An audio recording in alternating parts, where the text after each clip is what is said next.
Every spring break, we go to our grandparents' house to make maple syrup in Canada.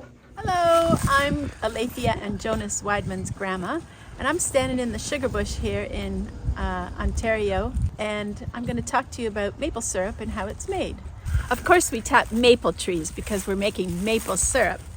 So the first thing we do is we drill a hole in the tree. It goes in 2 inches or 5 centimeters, and then we tap a spile into the hole, and then we hang the bucket on the spile. There's a little hook on every spile, and you hang the bucket there and put a lid on it, and then hopefully it starts to run. Well, it doesn't really run, it drips. And the sap, when it comes out of the maple tree, looks a lot like water. But if you catch a drip and put it on your tongue, you'll slightly taste some sweetness, because sap is somewhere between 2 and 4% sugar, and the rest is water. So then we wait, and when the buckets get full, we drive around the sugar bush with our tractor, and the back of the tractor has a tank on it, and we collect the sap and pour it into the tank, and drive the tractor back up to the sugar shack and put the sap into big storage tanks.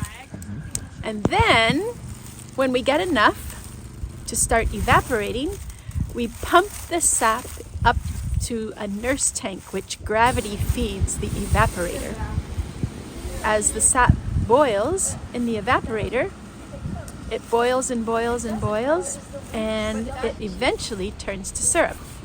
It takes 40 buckets of sap to make 1 bucket of syrup. So that ratio is 40 to 1.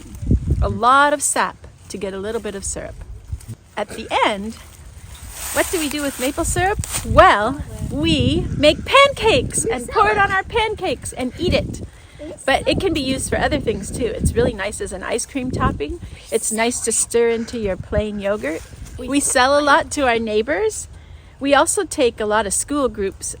They come to the bush and walk through and help us collect sap, and then we make pancakes for them. And family groups.